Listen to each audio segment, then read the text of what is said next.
Labadiena, sveikiname su jumis iš lietingosios Širvintų futbolo stadiono arenos. Top sporto lygos 10. turas, prasideda antrasis ratas. Mes laukime ir sulaukime Roberto Šmito Švilpuko. Nas praėjusiame sezone Linas Pilibaitis prisijungė prie Vilniaus rajono komandos. Dabar Ernestas Točkūnas ir visai greta Virpsto skrieja kamuolys.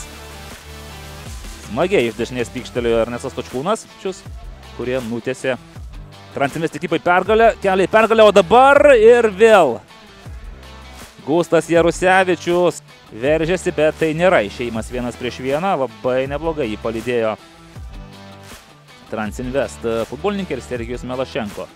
Slidus greitas kamuolys ir čia Ohori patikrina Virpsto stiprumą, Gustas Jarusevičius, dar vienas perdavimas ir Enrique Devensas gavo pylos pertraukos metu. Dabar patikas po pesku ir štai taip, kamuolys tinkle. Aiškinasi tarpusavyje Gustas Jarusevičius, Ernestas Točkūnas, Kotas Akurai, bet aiškinkis nesiaiškinęs, o 0-1 ir patikas po pesku. Būdį su Matu Vareika, dabar tiesioginis perdavimas į baudos aikštelę, puikus smūgis ir įvartis. Linas Pilibaitis, Transinvest komandos kapitonas, pradžiugina į Širvintų stadioną susirinkusius gerbėjus pirmuoju Transinvest įvarčiu namų aikštėje. O pastarieji sugebėjo išnaudoti savo šansą po kampinio. Dabar Matas Vareika ir Gabrielis Nikonovas ir Džoja Kaderas. Dar vienas jo sėkmingas pasirodymas po keitimo. Be abejo, kreditai ir Matui Vareikai, pabėgo nuo Gabrielio Nikonovo.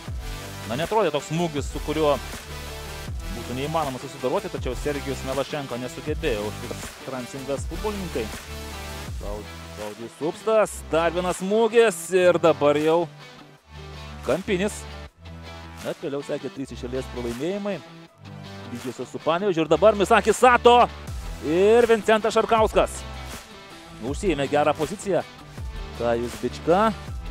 Dar vienas bandymas, Misakis Sato. Smūgis nepavyko, daug geltoną aprangą vilkinčių žaidėjų sugriuvusių Hegelman baudos aikštelėje, bet Robertas Šmitas yra nepermaldaujamas. Švilpukas skelbiantis rungtynių pabaigą Širvintose lietaus vėjo mūšyje 2-1 pergalę iškovojo Hegelman komanda.